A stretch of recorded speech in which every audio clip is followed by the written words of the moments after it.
Good morning to you. It is Thursday, June 23rd. I'm Marvin Hurst with your KENS 5 News Now. The search is on for the driver who hit a woman on a bicycle on the east side overnight. The woman is in her 40s and she was out riding her bike on Susanwood Drive near East Houston just after midnight when she was hit. Police say the driver did stop briefly, but then got back in the vehicle and took off. The victim was taken to the hospital with head injuries and a possible broken ankle.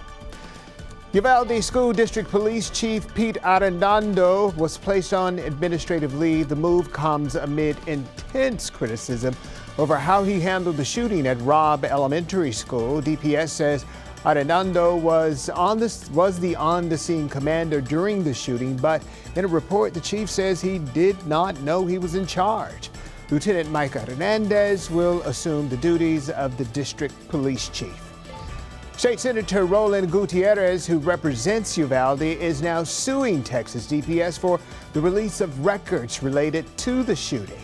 In the court filing, Gutierrez points out the changing details by DPS about the investigation over the last 4 weeks. He says the focus seems to be on Chief Arredondo, even though there were more than a dozen DPS officers at Robb Elementary on May 24th at the time of the incident. Everything has been put in place to establish a false narrative that these other guys failed.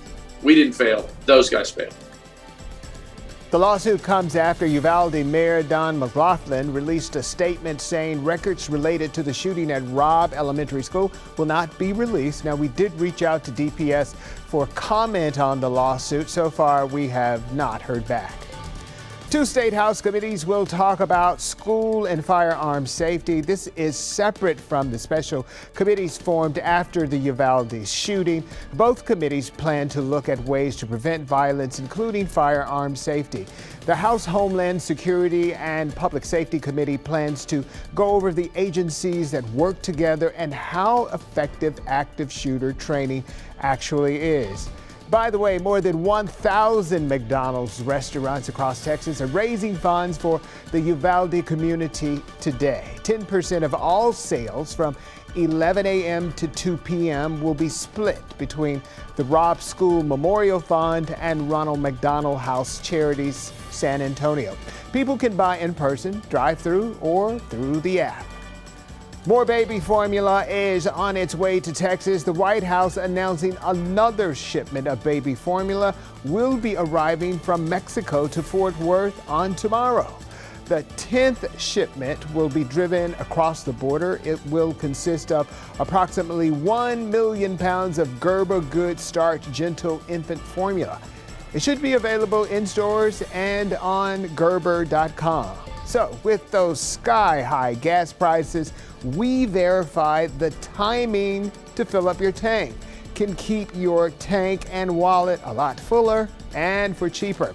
Experts say fill up your tank late in the evening or early in the morning, basically in the coolest part of the day. You see, gas expands when heated and it is denser when it's cooler. So theoretically, you can get more energy per gallon if you fill up in the coolest part of the day. And trending online today, a return Back to the Future. Back to the Future, the musical, based on the 1985 hit film, is traveling to Broadway sometime in 2023. So far, few details have been released. Paul, they're building the DeLorean here. Now we have the musical. Maybe we could drive into a cool forecast. Yeah, you know, for some reason, I've got like Huey Lewis comes to mind. I don't know, but anyway, yeah, it's going to be hot. High temperature right around 100 degrees. Noon will already be at 90, and this evening temperatures in the 90s. Winds won't be too strong. Southerly at about 7 to 12 this afternoon, and you may notice just a little haze. That's that Saharan dust overhead. All right, thanks a lot, Paul. That's a look at KENS 5 News. Now, remember, subscribe to our YouTube channel and be sure to follow us online. I'm Marvin Hurst for KENS 5. Thanks for joining us.